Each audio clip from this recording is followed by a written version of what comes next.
Hi, Natalie. Guess where I am right now? What? Is that you, Tracy? Long time no see. It's been several years, right? Do you know where I am right now? I'm really sorry, but I don't have the time for that right now. I'll contact you again when things have settled down. You haven't been able to contact your husband Harry since last night, right? What? Do you know something about it, Tracy? If you know where he might be, then tell me. Even if it's just a tiny clue. That's why I'm asking you to guess where I am right now. Huh? Don't tell me that. Are you two together right now? Yep, we've been together since last night. I'll ask you again, all right? Do you know where I am right now? Tracy. The answer is the Love Hotel in the town next to ours. I spent the past night taking my time tasting your husband Harry. He was super delicious. Thanks for the meal. Well, it's already been 3 months since we started going out, though. Just what are you thinking? Harry is my husband, and to think that I considered you my friend ever since middle school.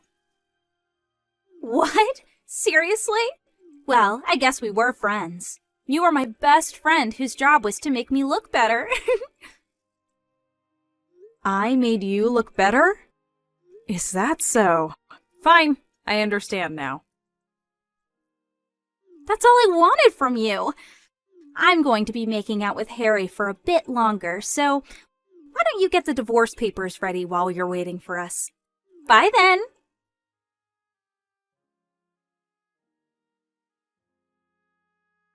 Hi, Natalie. Thanks for divorcing Harry. But don't you think asking a friend to pay an alimony is a little mean? You could have at least made it cheap since we're friends. The alimony I made you pay was a fair amount, and I was just expressing my legal right. Alimonies aren't made cheaper for friends. And we aren't even friends anymore in the first place. Aww. Besides, you made Harry pay your portion of the alimony anyways, right? Oh, that's right. I did make him pay the alimony. He's so reliable. It must be because he has such a large salary. What? Harry has a large salary. Yes, that's the reason I stole Harry from you in the first place. I wanted his money. You got married earlier than me, even though you were always just there to make me look better. That was enough to make me mad. But to think that you married a practical celebrity like Harry? I couldn't forgive it. And that's why I stole him from you. Well, at the end of the day, the two of us were perfect for each other. So, all's well that ends well, I guess. Not to mention that he's filthy rich. This is a dream come true. Well, that's it, I guess. We're going to be turning in the marriage papers now. I'll tell you about it again once we get married. Bye now. See you later. Huh, so that's what happened.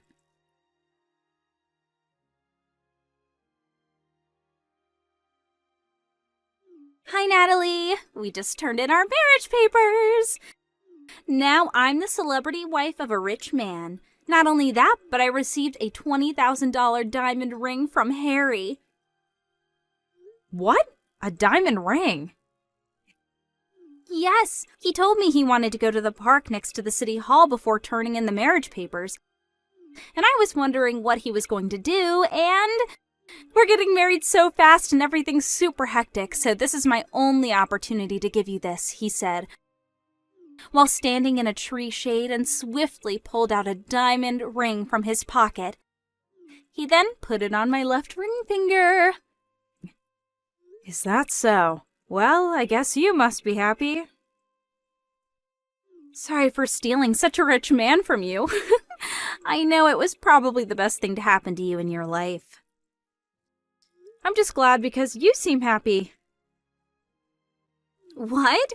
Ew! What's with that reaction? You're actually seething with anger and jealousy right now, aren't you? I know you still have feelings for Harry. Moving on then. I need to move my stuff to our room in the high-rise condominium, since I'm going to be living with him from now on. What? A high-rise condo? Yes, you already left, right? Well, I guess so. I don't want to continue living in that room considering the future. Huh? I said me and Harry are going to be living there from now on. We're already on the first floor of the building, so bye!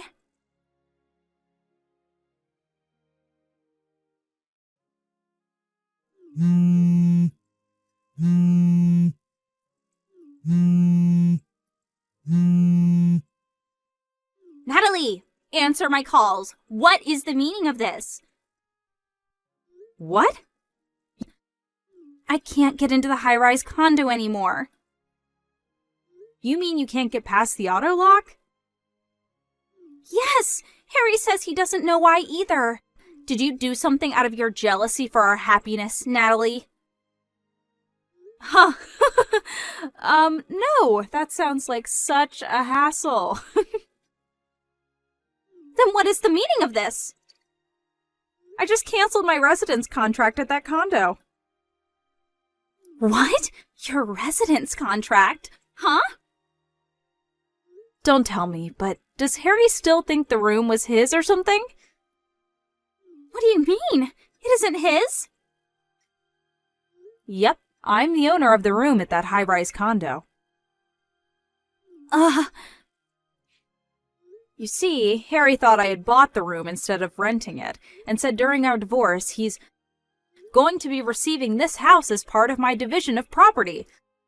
The lawyer I hired explained to him multiple times that I had paid in full for the room's rent. I thought that he had finally understood, but based on what you're telling me now, it seems that wasn't the case. Seriously? Me, the owner of the room, already decided to leave the condo. So, obviously, I was going to terminate the residence contract. I'm already done with the paperwork, as you can see. No way! Oh, that reminds me. I sent Harry's stuff to his parents' house by delivery. 10 cardboard boxes are probably going to arrive by tomorrow noon, so tell him to pick it up, okay? I paid for the delivery fee as sort of a final act of kindness, so I'd be glad if he was grateful. Hey, hold on a second. You're just a regular office employee, right? Why are you paying for a room at a high-rise condo?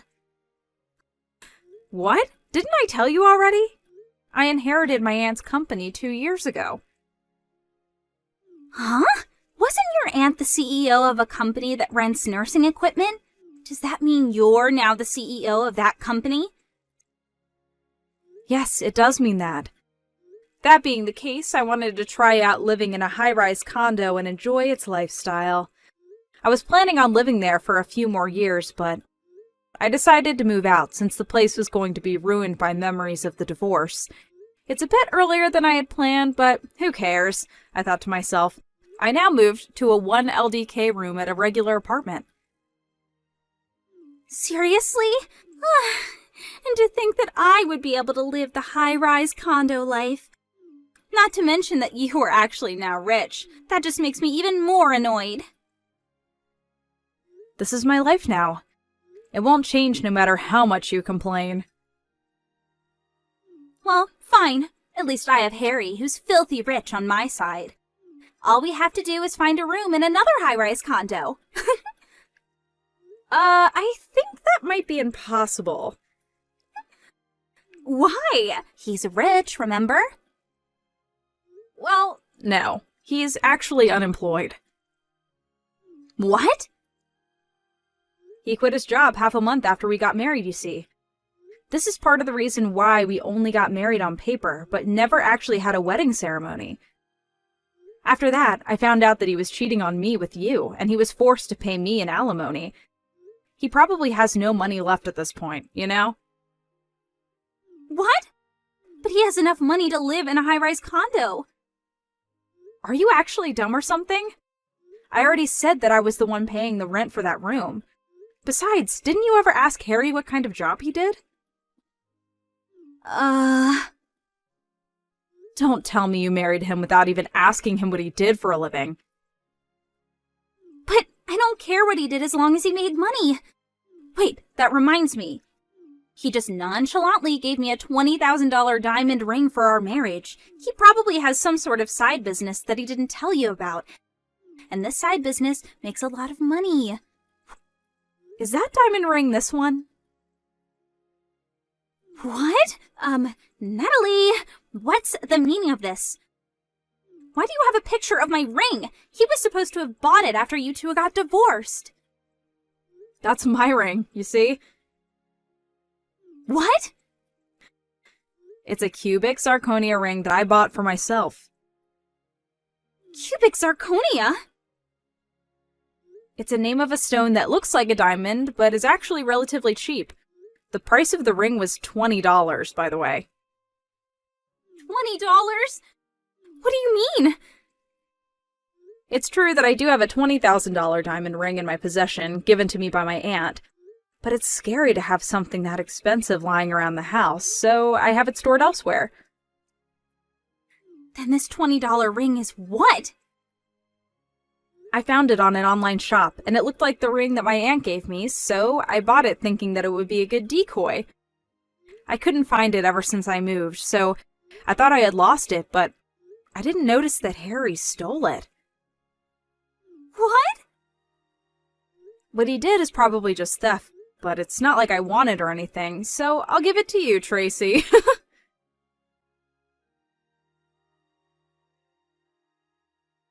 What is this? Huh? The wedding ring! Harry thought it was a $20,000 diamond ring your aunt gave you, so he took it as part of his property division. He said, so I had it checked out before we got married at the jeweler to be certain, and it was actually a cubic zirconia ring, just like you said. I told you, didn't I? Oh my God, what are you going to do about this? I just married a poor, unemployed man. Why don't you divorce him if you're not happy with the marriage? You say it like it's so easy. Come to think of it, I don't even have a place to live. I already canceled the residence contract at my apartment since I was so ready to move to a high-rise condo. Oh, that reminds me. Your parents' house no longer exists since your parents got divorced, right? That's right. My. What do you mean, my? You're the one who started all this mess, Natalie. How is this my fault? How was I supposed to know that you, the wife, were the main source of income? No one would have guessed such a thing. Why didn't you tell me sooner?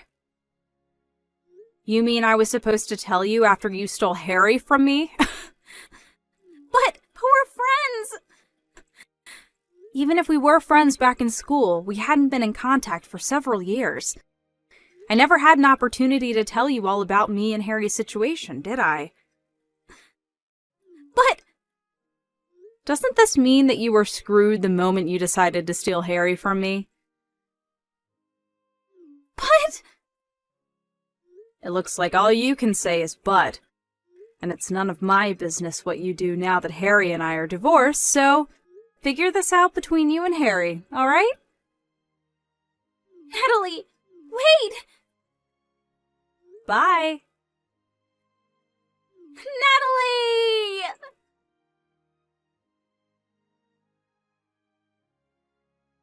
Tracy and Harry were saying that they had nowhere to live now that I'd moved out of the high-rise condo. But it seems they remembered that I had told Tracy that I sent Harry's stuff to his parents' house, so that's where they went the next day. Apparently, they were planning on making it seem like the divorce was my fault, and getting the sympathy of Harry's parents and eventually convincing them of letting him and Tracy move in, but obviously I explained to them what had happened. After all, I was sending them a bunch of stuff. The two arrived at Harry's parents' house not knowing that they already knew what had happened and started spewing their lives, which made Harry's parents even more furious. Harry's father, absolutely enraged, arranged and put into motion an improvised plan. I handed over the two of them to my friend who's a fisher. So they won't be coming to land for a while, I think, he said.